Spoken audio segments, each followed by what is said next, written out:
Bonjour les amis, j'espère que vous allez bien. Avant de commencer cette guidance, je voulais vous informer que depuis peu, j'ai créé une page Facebook. Vous avez le lien sous cette vidéo et vous pourrez y trouver des tirages pour les énergies du jour.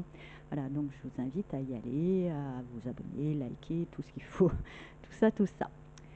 Alors, aujourd'hui, on va faire la guidance pour une deuxième pleine lune. Donc, on appelle ça une lune bleue, puisque normalement, on n'a qu'une pleine lune par mois. Et là, c'est la deuxième pour ce mois d'octobre. Donc, souvent, on dit que c'est la lune bleue parce que c'est la lune de trop, hein, parce que les pleines lunes, c'est pas toujours évident. Et on a une deuxième couche pour ce mois d'octobre. Cette pleine lune interviendra le 31 octobre à 15h51 heure de Paris et sera dans le signe du Taureau. Alors aussi, elle arrive le 31 octobre qui correspond à Samhain, qui est la fête du Nouvel An païen aussi. Donc du coup, vous verrez, je vous ai fait un petit tirage un petit peu sorcière, païen, tout ça. Donc justement, on va voir avec l'oracle Witchlings quelle sorcière, quelle énergie principale va nous accompagner pendant cette pleine lune. Okay. Et on a énergie. Alors,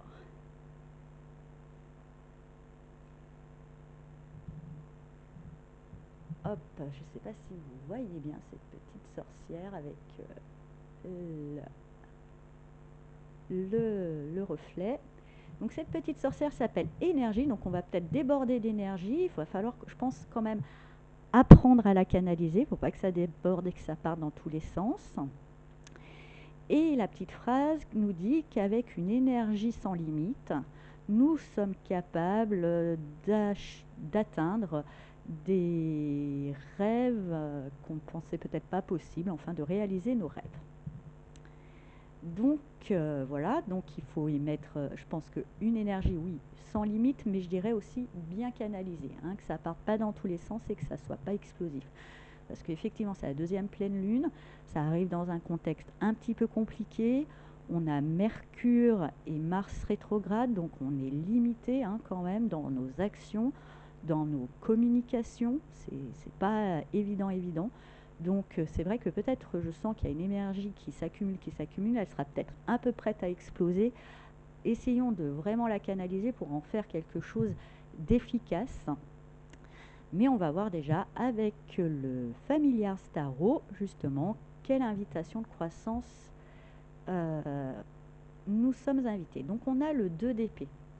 Et le 2 d'épée nous parle, bon, des fois aussi d'indécision, mais c'est aussi la carte de la méditation donc, et de l'observation, le temps d'accumulation. Donc effectivement, je pense qu'il va falloir accueillir cette énergie, l'observer, savoir la canaliser et ensuite prendre le temps de savoir vers quoi on veut l'orienter pour que ça soit une action très ciblée, très juste, presque chirurgicale, un peu un tir de sniper, hein, voilà, dans la direction bien choisie, que ça ne parte pas dans tous les sens et qu'on ne parte pas dans une fuite d'énergie.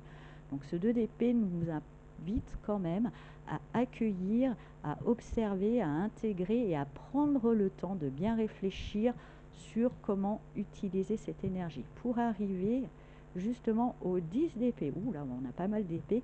Pour arriver justement à la fin d'un cycle de souffrance.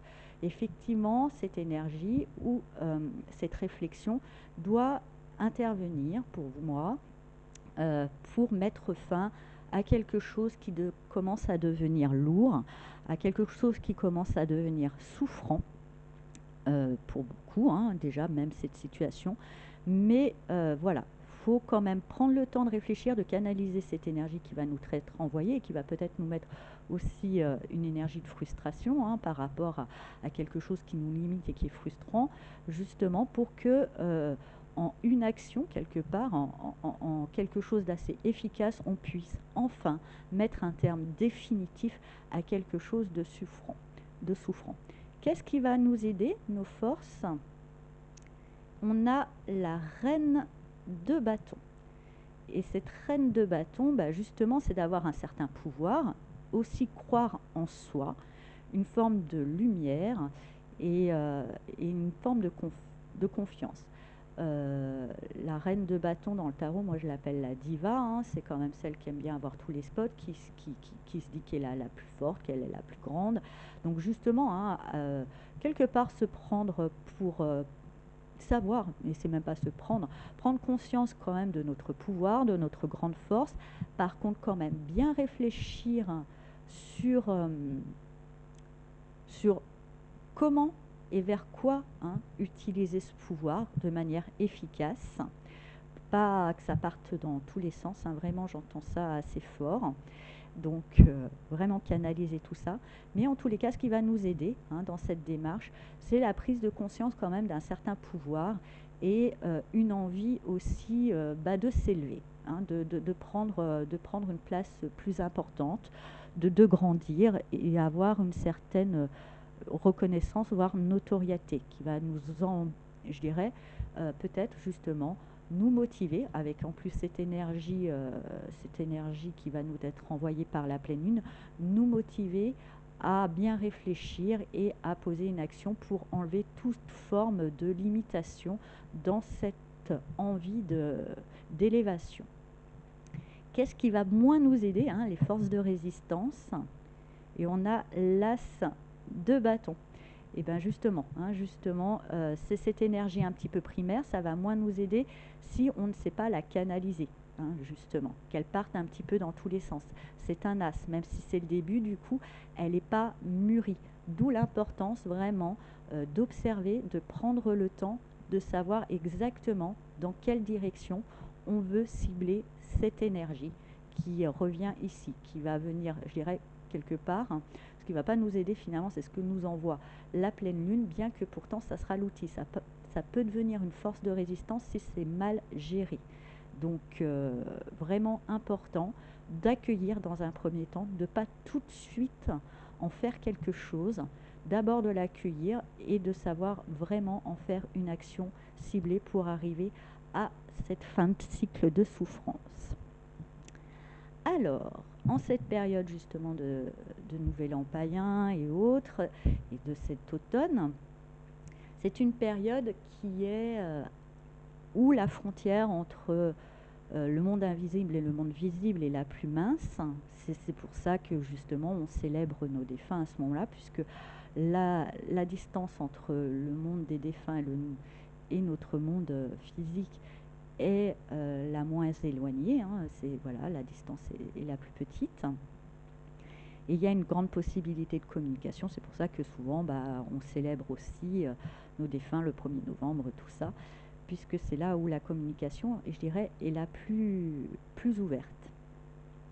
Donc pour cette guidance, au lieu de finir avec un message de l'univers, eh bien nous allons finir avec un message de nos défunts. Et donc pour ce faire, j'ai l'oracle des défunts et on va prendre une petite carte.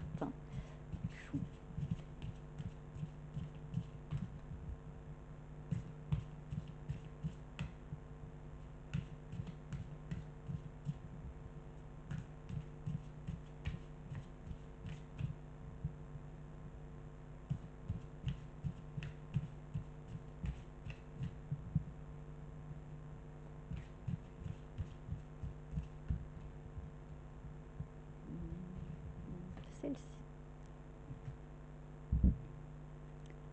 Alors là, bon, pour beaucoup, hein, ça sera peut-être les défunts d'un père ou d'une figure paternelle, ou en tous les cas une figure bienveillante, hein, qui est là, qui veille sur nous, qui nous protège, qui est quand même assez tendre, qui montre qui est toujours vrai de nous, une vraie tendresse, et qui fait que voilà, nous quelque part, peu importe notre âge, hein, mais voilà, par rapport à notre position sur Terre, on est peut-être vu comme des petits enfants, car eux aussi finalement nos défunts ont pu évoluer et grandir dans un monde avec beaucoup moins de limitations, beaucoup moins d'ego, beaucoup moins de choses, et donc arrive, hein, c'est pas forcément un homme, hein, bon pour certains ça pourra parler, mais ça peut être juste la notion que c'est plus sage, plus grand et bienveillant, et que c'est une notion de protection. On va lire le petit message, le petit message, mais bon, ça va avec, justement, vous allez voir.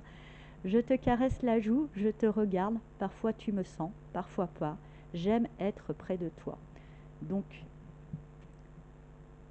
pour moi, voilà, c'est vraiment nos défunts nous disent qu'ils sont proches de nous, qu'ils nous soutiennent. Ils savent qu'en ce moment, on ne vit pas une période très facile, mais peut-être nécessaire pour une transformation. Sûrement nécessaire d'ailleurs pour une transformation. Comme je vous disais, effectivement, entre Mars et Mercure rétrograde et tout ça, et toutes ces limitations, on a beaucoup de mal, hein, on ne peut pas faire ou avoir ce qu'on souhaite, mais c'est peut-être justement une invitation pour retourner dans l'être, et comptons sur nos défunts pour veiller sur nous et nous soutenir dans cette démarche. Je vous souhaite à tous une très belle pleine lune, et puis je vous dis à bientôt. Au revoir.